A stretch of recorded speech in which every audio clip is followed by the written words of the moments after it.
Welcome A to the day. Stephen Yeah. Shiels radio show. Houston Dunleavy's back. How are you, Houston? Excellent. Thank you, Stephen. How about yourself? I'm great. Things look like they're improving out there, but there's a lot of floods in Sydney at the moment. Yeah. What about in Melbourne where you are? Melbourne is its usual beautiful self, mate. It's managed to avoid the worst of everything. That's what living in Melbourne is like. It's been one Um, week. I couldn't get me washing done, Houston. oh, oh, that would be terrible if you lived in Melbourne. You wouldn't get any washing done because it rains too frequently. But when I moved to this place that I'm living in now, I bought a washing machine and a dryer for the first time in my life, and it certainly has come in handy. So you probably need one for this week.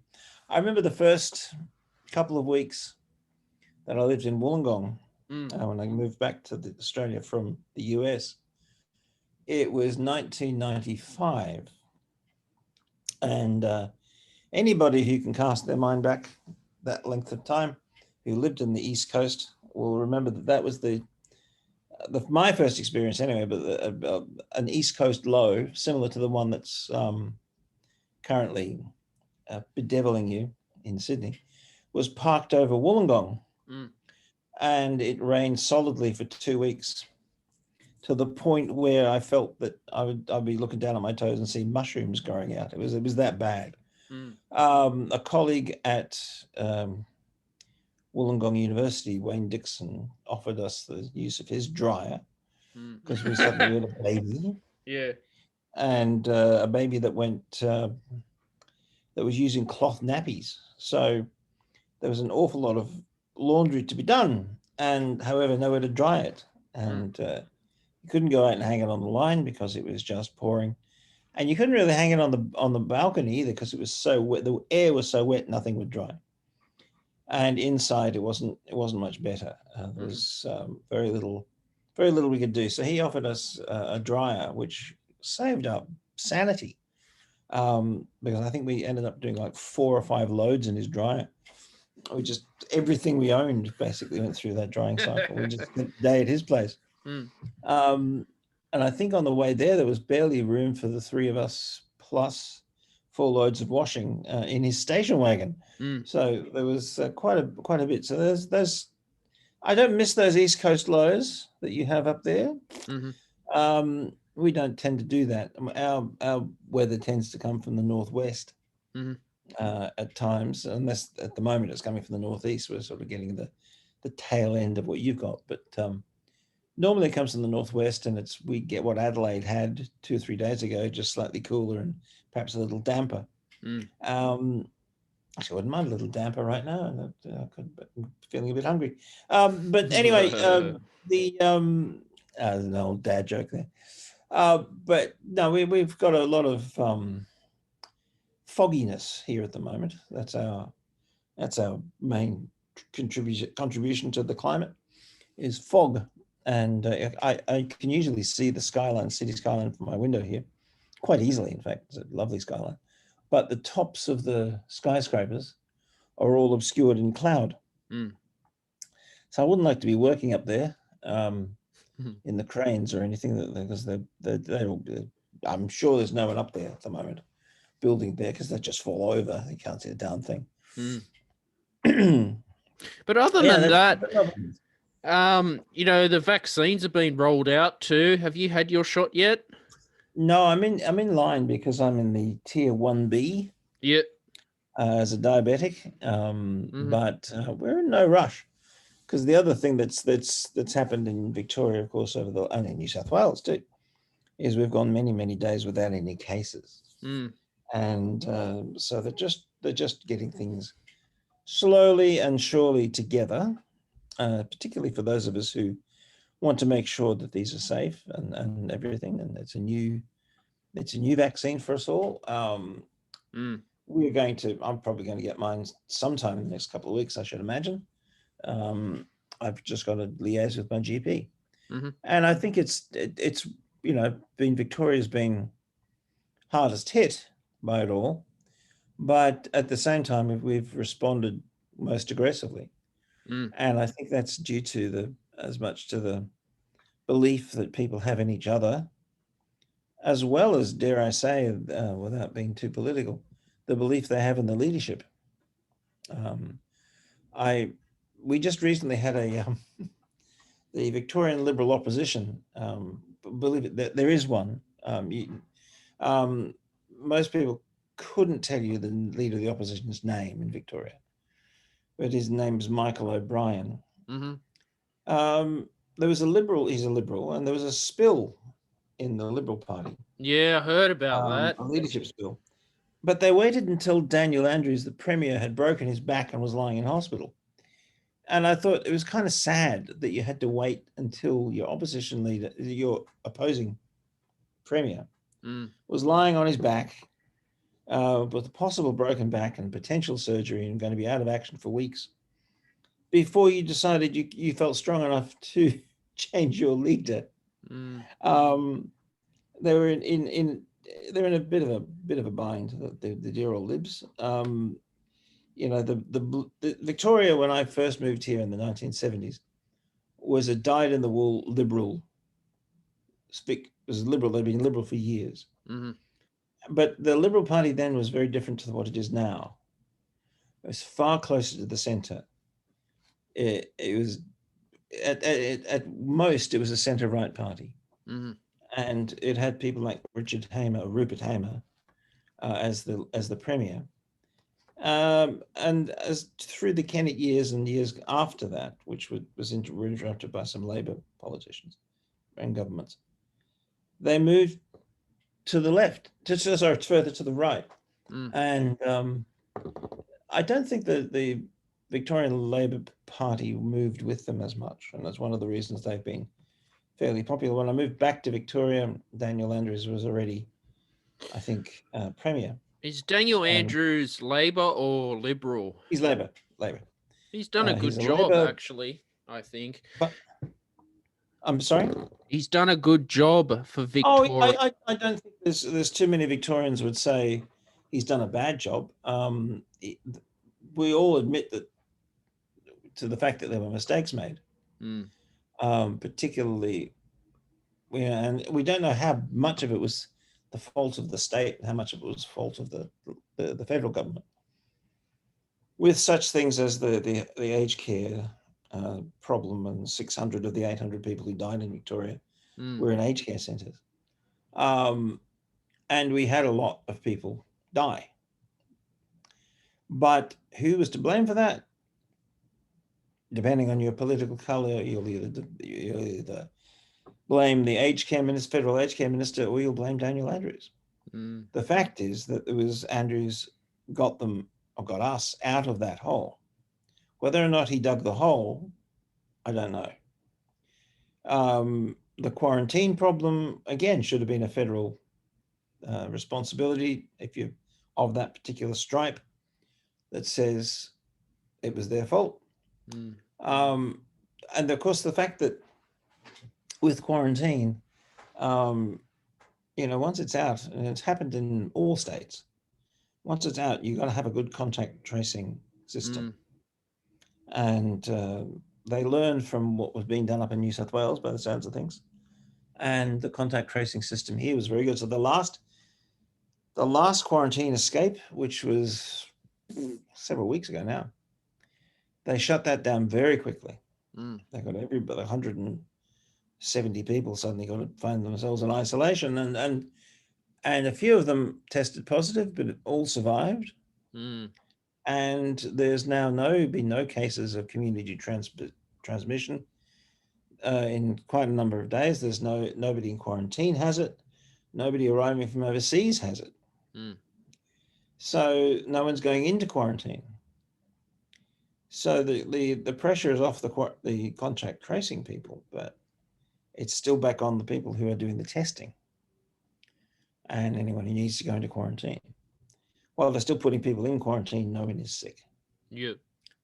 But so I guess that's why the vaccine is not such a panicked response right now, or an urgent response.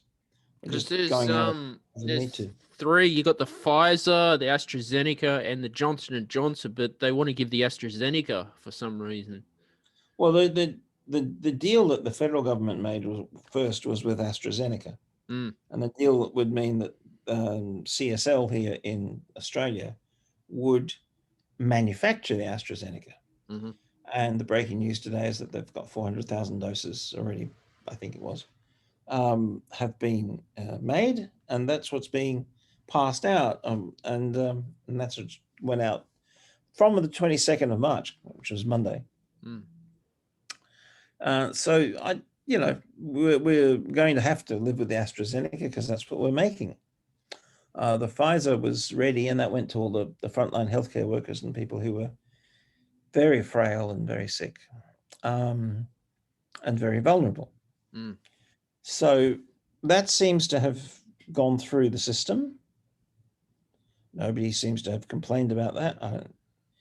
So we're going to find this AstraZeneca, see if it works. I think their working target is October for everybody. I could be wrong about that. The Johnson & Johnson one isn't available here, Oh, as okay. far as I know. It's a single shot thing that's happening in the States. The main problem with AstraZeneca is that the European manufacturer has been plagued with problems, and they're having trouble rolling it out in Europe. I was just off the phone with friends in Ireland earlier on today, and it's a complete mess. Apparently, Europe don't want it or something. If there's side effects, that's what I've Well, heard. there's no direct evidence about the side effects that I know of. Mm. In fact, yesterday they're saying categorically there was no direct evidence. No, but I think the main problem has been just getting the supplies out there. Mm. There have been problems in manufacturing, and I don't know what that means.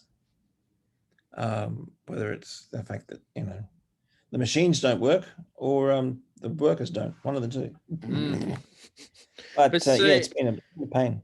the Pfizer vaccine's got to be stored at -60. How Yeah, come there's not too many places you can store that. some people It's are getting the Pfizer vaccine, but they want to give more AstraZeneca? Well, apparently it's easier. It's easier to transport and it's cheaper and Mm. all that. So I think that's why the Australian government did the deal with them, Mm. because it was going to be cheaper than 25 million doses of Pfizer. Mm. That has to be kept, at an extremely low temperature. Because Pfizer's a German brand as Is well. it German or American? I don't remember. It's German. Yeah. Johnson Yeah, and it's European. Johnson, is that that'll be American, that one? I believe so. Yeah. Yeah, AstraZeneca's AstraZeneca. England. Yeah, AstraZeneca's more than one country, I think. But yeah, it's England and Europe somewhere. Well, other But than that, Donald Trump has been voted out. Joe Biden's taken over the United States of America. How do you feel about Joe Biden? well, I lived there when Obama. I didn't live there when Obama was president, Mm. but I was there the night that Obama was elected the Mm-hmm. first time.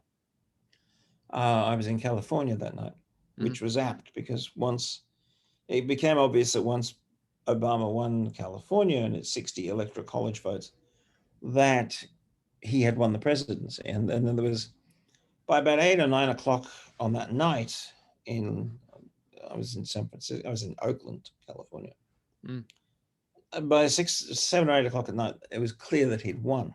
Mm-hmm. And of course, Biden was his vice president. And the amount of optimism that flowed through everybody was great. I was living there when Clinton was elected for the first time, Mm-hmm. and the same optimism. I could feel it. I wasn't there, of course, when Biden was elected a couple of months ago. Mm-hmm. But I would almost bet you a polar bear to an ice cream bar that the same feeling of optimism would have hit Americans, which makes me wonder why they ever vote the Republicans in, because it's such a relief to vote them out, it seems. And that's what's happened in the last 3 Democratic presidents. Each one has been a massive, optimistic, hopeful flow. The thing that perhaps we always have to remember is that these are flawed and imperfect human beings, and they're not going to do everything correctly or right. The thing is, can they on balance say that things are better for them being in the office than before? And I think you can say that for both Clinton and Obama. You cannot say that about Trump. Despite what they'll tell you, there's so many worse things are happening there. What party does Trump belong to? Is he a Trump Republican? is a Republican, yes. That's So right. is he a right or a left? Very much to the right. Gotcha. And Who will take over Trump? Who's next after Trump to be well, elected? they don't quite work like that, but because he could still be the leader of the Republican Party at the next election if he Wow. decides to run for president. Because there are some disturbing polls that still show the majority of Republicans would vote for him to be their rep. So he Whether can or not become president again if he wants. he can, yeah, unless he gets chucked behind bars for the next 10 years. Shit. Which is, all those things are happening with, he got 19 lawsuits against him at the moment, some of which carry jail sentences. But the thing is, yeah, if he clears all those hurdles, yes, in 4 years' time he could run for president again. I would doubt if Biden would be his opposition. I think it's more likely that Harris will be the next president nomination from the Democrats if she does a good job as VP, which she seems to have done so far. The thing that might happen, and some have said it, is that maybe 2 years into his presidency, Biden will resign, just fact claiming health and age and so on. He's old. Or he could die in office. He's not a young man. No. In which case, Harris would become president and be the incumbent president at the first election. And I think she can. I'm no constitutional scholar, but I think she can stand for president twice after that. So she could be president for 10 years, for example.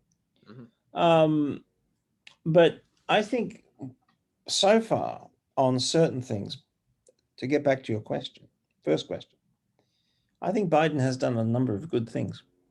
He's rolled back a number of the rather horrible anti-environment movements of developments within the Trump administration. And I think he is doing a lot better at organizing the rollout of the viruses. I mean, and the vaccines, I beg your pardon. He's already achieved his target of 100 million doses within the first 50 days rather than the first 100 days. So I think they're getting the vaccine rolled out. Those people who will take it. There's a large number of people who won't. And the folks who do take it will find it it's fairly easy to do. I mean, I'm seeing all my Facebook friends getting their virus shots and being very happy about it. And so I think that will go out much more smoothly. I think things will be run better. And for the very same reason that people thought Trump would be better, that here is somebody who knows how logistics works within the government. Trump did not. Trump tried to run it pretty much as he ran his business, and you can't do that. In a constitution where everything is checks and balances, the president does not run unfettered through the wheat fields. There are many checks and balances on the president's power, as there are on Congress's power, as there are on the power of the courts, which are the three main pillars of the way that the American government works: the legislature, the executive, and the judicial, and they all can check one another. See, I thought in the States you could only have two runs as president, and that's it. That's correct. That's correct. You can have two attempts. So that's what I was saying before, is if Kamala Harris is president by some inheritance of the office from Biden, either dying or resigning or whatever, I think she can still run for president 2 more times. Mm. Trump can only run for president one more time. Mm-hmm. And he'd have to do that in the next election, because if he doesn't, after that, he'd be well into his 80s and probably unelectable. What he probably will do is start grooming one of his children, I would say probably Ivanka. But that's just wild speculation on my part. Mm. The reason I don't think he'd groom any of the boys is that they've all proven that they can't really do the right thing. Ivanka is such a wildly cunning person that I think she would have the potential to be president. So, yeah, I mean, I even saw somebody mentioned Meghan Markle as a potential Democratic runner. I think that was a furphy on somebody's part. I'd have to check the calendar on that and see that wasn't April the 1st. No, I think if Trump doesn't run, then Ivanka will. But other than that, the Liberal Party, something happened this week, and Scott Morrison had to sack someone. I don't know the full story. You know a bit more about that. What happened exactly? Well, which scandal are you talking about now? This 'Cause there's recent been one. a batch of them. There's been a whole batch of them. Whether it's been the systematic apparent cover up of misogynistic and lewd and horrible behavior toward women, or the specific alleged rape case against one Liberal staffer, or the case of the other Liberal staffer doing something lewd and horrible to a desk. It was that one. Well, that was a staffer that had to be sacked. That person wouldn't be sacked by the Prime Minister, but by his or her superior. But that means that 2 senior Liberal staffers have gone in the last 6 weeks. Even the one that's been accused of the rape case. Yep, he went the following morning. Now, my question to you is: he was dismissed on the grounds of breaching security. Was he found guilty of it? That's the thing. There's been no trial. He broke security protocols. Gotcha. And that's what they dismissed him on. Yep. Gotcha. The other guy taped himself, recorded himself, being lewd and revolting on a Liberal MP's desk. And that's crazy. It's just the sheer amount of entitlement you must think you have is mind-boggling. You can think you can do that, record yourself doing it with your actual face in the recording, and still think you can get away with it. The amount of entitlement that has, I can't even imagine what that's like. I grew up poor and Irish and not particularly entitled at all. As I got older and not necessarily whiter, but more powerful, I suppose, as an economic entity, as well as being, getting better jobs and controlling things and doing stuff and making stuff happen. I started to engage in, find out what it was like to have entitlement. And to me, it's always been something that I'm grateful for, but I'm also very conscious of the fact that I got it because of certain things that line up either accidentally or deliberately, or a combination of both, such as the accident of my skin color and the number of chromosomes I have, and that's the accident, I suppose you could say, the deliberateness of saying, well, along comes this particular opportunity, I'll have a crack at it. And doing that enough times, you get put stuff together and you become somewhat successful in what you do. But whether that would have been harder for me as a black man, no matter how wealthy, or as an Irish Catholic in Northern Ireland in the late 1960s, both of whom had the same experience of being treated as second-class people because of the way they were born, or how they were born. I don't know if I'd have been able to say the same thing about myself as far as my success has been concerned. So that's a long way rambling away from the guy who did things on that desk. But he must have had a huge amount of entitlement, or been very drunk, or more likely both, in which he could feel he could do that and get away with it. Even have his mug on a camera that he was holding and still get away with it. That's hubris. It's disgusting, in my opinion, and it makes the Liberal Party look bad as well. Now, why does the Prime Minister have to have a press conference when these stuff happens? Well, he has presses all the time. The idea of a press conference, and you ask somebody who's more of a media officer than I.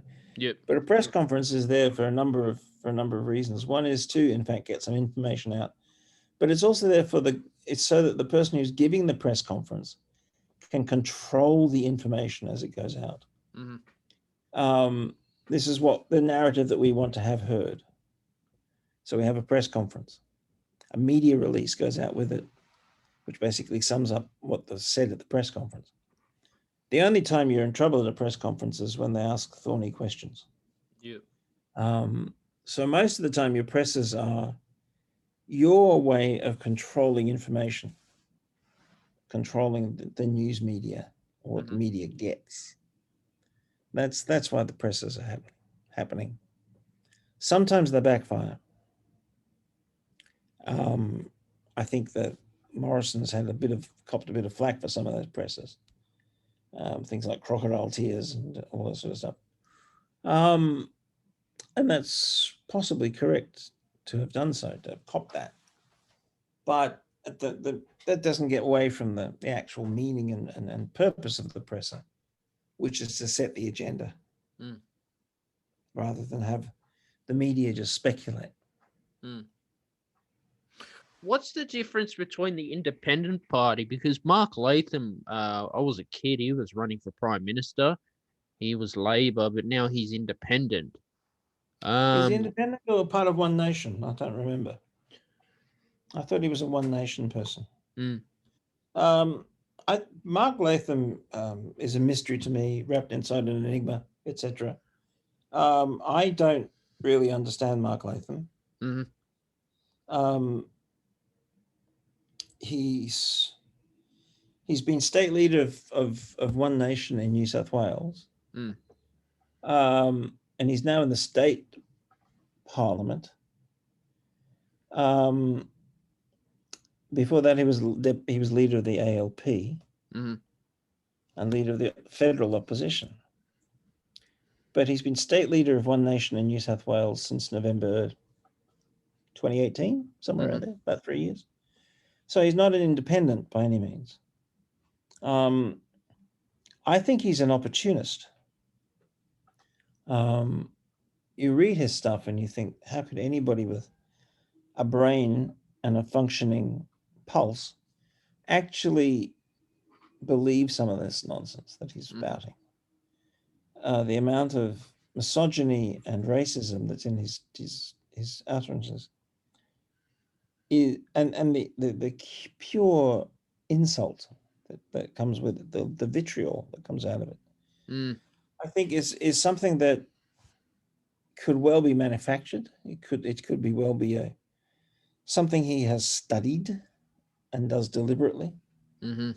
I don't think most people would be comfortable sitting in a skin that did that. If you have a conscience at all, of any form of empathy, I don't think you would be naturally like that. I in a way, I'm giving them the benefit of the doubt. I realize that by saying, no, it's all studied. It's all deliberate. It's made up. It's like he's playing a character. He's doing everything for effect. Mm-hmm. But he wouldn't be the first leader to do that. There was a lovely series of Kodak photos of Hitler in various poses that he was practicing whilst he would do his prepare for his speeches. Mm-hmm. Practice these poses. That wasn't off the cuff. That wasn't some sort of emotional response at the moment. It was choreographed. And I think a lot of what Latham says and does, and the way he says and does things, is choreographed, Mm-hmm. is planned. So, because I just couldn't imagine a human being thinking that way normally. Yeah, because he was running for the Prime Minister when I was a kid. I think it was right. 2005. He was a part of the Labour government, if I recall. The leader of the opposition. Yeah. And it was against, was it John Howard at the time? Yes, he would have been. Howard would have been the PM at the time. Yeah. Yeah. Speaking of John Howard, was he the one who came up with the GST, the 10%? Well, officially, that was the treasurer, Yeah. Peter Costello. Before that, John Howard is, in fact, when he was treasurer, categorically denied there'd ever be one. Mm. And he was asked in an interview, "Would you say there will never be a GST?" He said, "No, never be a GST. Never ever, never ever." Mm-hmm. And that promise lasted a few years. And the GST, like every tax on purchasing, is what they call a regressive tax, which means more people pay for it than, say, income tax. There's no way to avoid GST. You pay it on the only way you avoid GST is you write it off as a business expense. And your average schmuck like you and me can't do that. We're on a salary. Mm-hmm. We can't write that the GST off. Mm-hmm. I have a freelance business as a composer and as a conductor and an actor and so on. Mm-hmm. And I have to collect GST for the government. But because I do that, every GST purchase I have is deducted from my income. Mm-hmm. So you're looking at people with small and large businesses who are the ones who aren't paying the GST. Because if they pay GST for their business, on their business supplies, whatever, they get to deduct that, and they don't pay it. Mm-hmm. So you can see why the GST would have been a hot potato for the Liberals at the time, because officially everyone knew it was a regressive tax. So officially it was always going to hurt the poor and the middle income earners. So he would say never ever. Once he got in the office, suddenly it became happening. Why is it everybody pays a fair share? No, everyone doesn't pay a fair share. Why is it that a big mining corporation pays less tax than a small business? Well, that's again the same thing. They get to deduct every purchase they think of. And there are tax credits given to big companies in order to encourage them to invest. Mm-hmm. Whether they do or not is up to them. They still get the tax credit. Whether or not they put $20 million into the ground in new tunnels or whatever. So, that's because we have a love affair with big business at government level. The Liberal Party says it's the party of small business. It's not really. No party is the party of small business. Well, the Liberal Party's the rich man's party. Yeah, exactly. And you don't get rich in a small business. No. And what's the Labor Party? What's their they're more healthcare focused, I think. Well, one would assume they're a little bit more focused to middle and lower income earners, particularly lower income earners, and protecting them. And things like healthcare and education and savings and and cost of living, they matter to people who are on a lower income. Particularly education and saving, because they don't want their kids to go through the same struggles they did. End up turning them into Liberal voters. That's the only thing they do.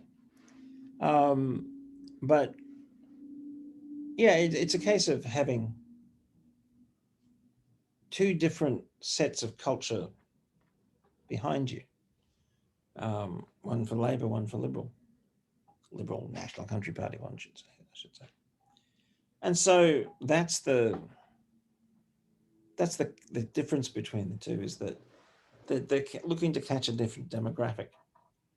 And John Howard's success, I suppose, was that he caught the imagination of the working class slightly better than his Labor opposition mates did. And they were referred to often as Howard's battlers, the people who make it, get by, but they work hard, but they don't make a lot of extra money. Howard managed to capture them and turn them into votes for himself and his candidates and his party. And that was a big success. The reason he stayed in power for so long, why he was prime minister for so long. He had these people who normally one would expect to vote Labor, voting Liberal. Britain has a similar group of people, the working class Tories, who are very conscious of the difference between them and the Tories, but think by emulating the Tories, they may end up being mistaken for them. So I'm not sure if that's what it is with the working class Australians, but I think it's more along to the point of feeling that someone understands what you're doing and who you are. And Howard was able to carry that off better than anyone else from either party before or since. Yeah.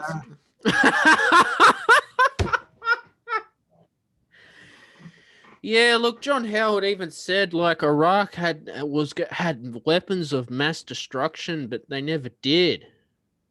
As well. Yeah, well, that was erroneous. That was erroneous reporting and conclusions from American intelligence. And that was all a bit of a. It was as Howard himself would have described it, had he been able to, a furphy. Is what was one of his favorite words, but it was a furphy. It was not true. And someone like Colin Powell, the American chief of staff, going on before a committee and testifying that it was true, feeling that he was being used in years later to such an extent where after being Secretary of State with one of the Bushes, he leaves the party. He's no longer a Republican. And he endorsed Joe Biden last time. So he sort of has seen, he's had a gutful of what the American Republican Party can do. I know a lot of people who quit the Republican Party in the 1980s because they, at their 1980 convention, I think it was, claimed to be the party of God. And I know people who both God-fearing and atheist who left the Republican Party because of that. It's pretty dire, actually. Well, there's been a lot of corruption in politics before I was born, and even still today. Oh yeah, you take the word corruption out of the dictionary and just put a politician's name next to it, and that's all you need to do. So much of it is about graft and kickback and doing stuff for your electorate if they'll do stuff for you. Politics is as much about human interaction and negotiation as it is about everything else.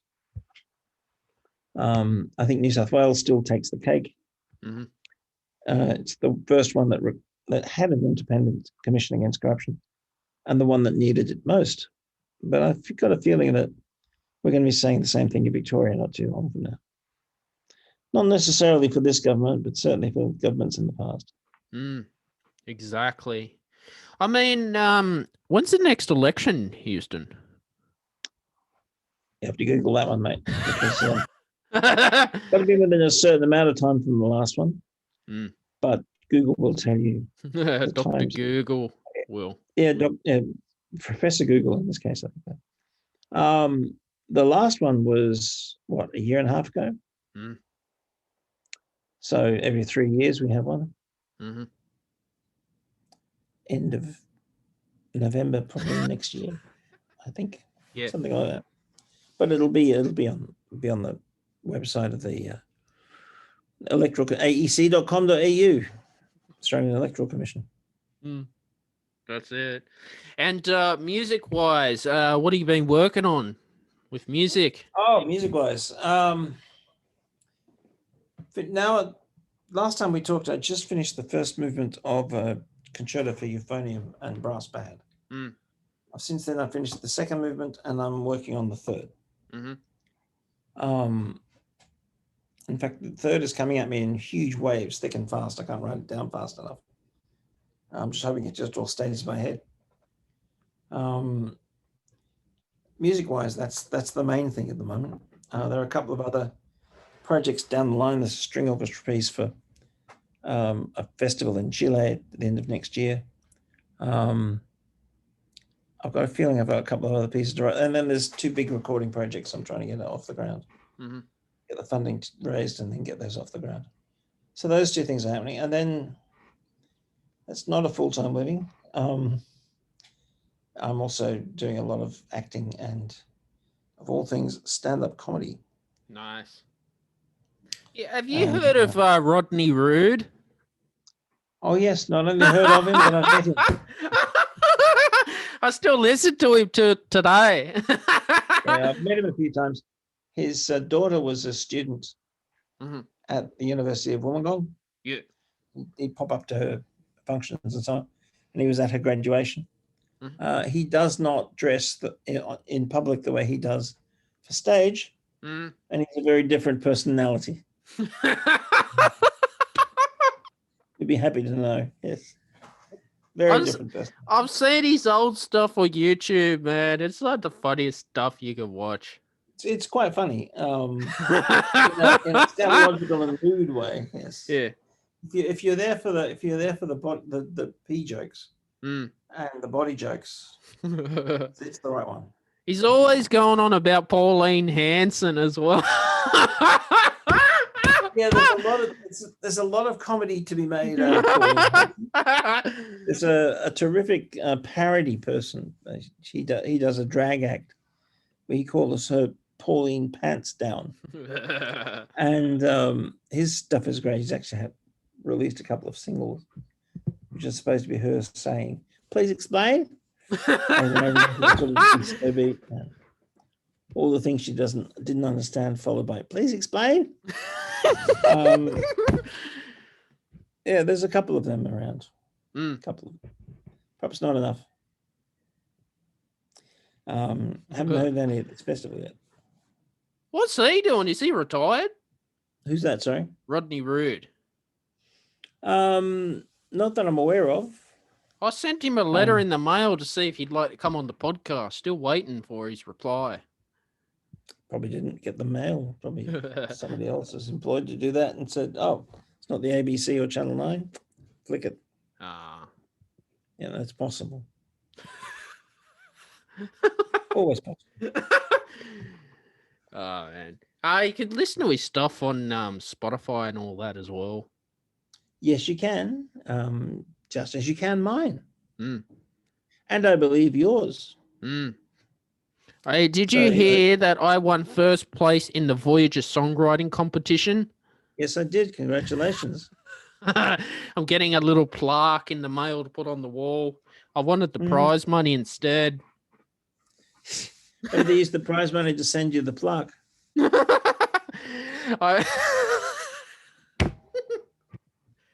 a bummer. I wanted the 10 grand. They said no, only the overall winners get the prize money. You know that. Yeah. No, it's been good. It was fun. It was good. Well done. Congratulations. Thanks, Houston. And look, thanks for coming on today's show, Houston. It's always great having you on. You're welcome. Where can people find you on your social medias? Yeah, on my socials. Yes, HoustonDunleavy.com. Yeah. And it's HoustonDunleavy.com, which is my main website that needs updating. But also on my management page, which is Howell Management. I'm thinking of perhaps shifting a lot of my website stuff over there to my manager's page, or vice versa, or just linking to my website from there. You have a manager? But yes, I'm with the Howell Management. I'm trying to get an agent and a manager. They're hard. Yeah, but it's hard. You've got to have a very clear and defined goal, and also a very clear and defined reel, both a show reel and music reel. And they've got to show you a lot of things that you do. Well, at least a lot of things I do, because I do a number of things across a number of genres, and so it's not always easy finding a fit with an agency. Do they get you a lot of work? Not yet. It's a fairly new arrangement. It's just before Christmas. Oh, okay, so they're trying you out. I've still got a few things to do, like put a headshot bio together and stuff. Yeah. But I'm doing another play coming up 28th, 29th, and 30th of May in Richmond, Victoria, called The Invisible Sword. Awesome. And where I play the aptly named Madman. So apparently I'm the madman of the show. But I have a rehearsal tomorrow night, actually. My first rehearsal tomorrow night. So it's a bit of fun. Life is always dishing up interesting challenges, and you just got to take them. All right.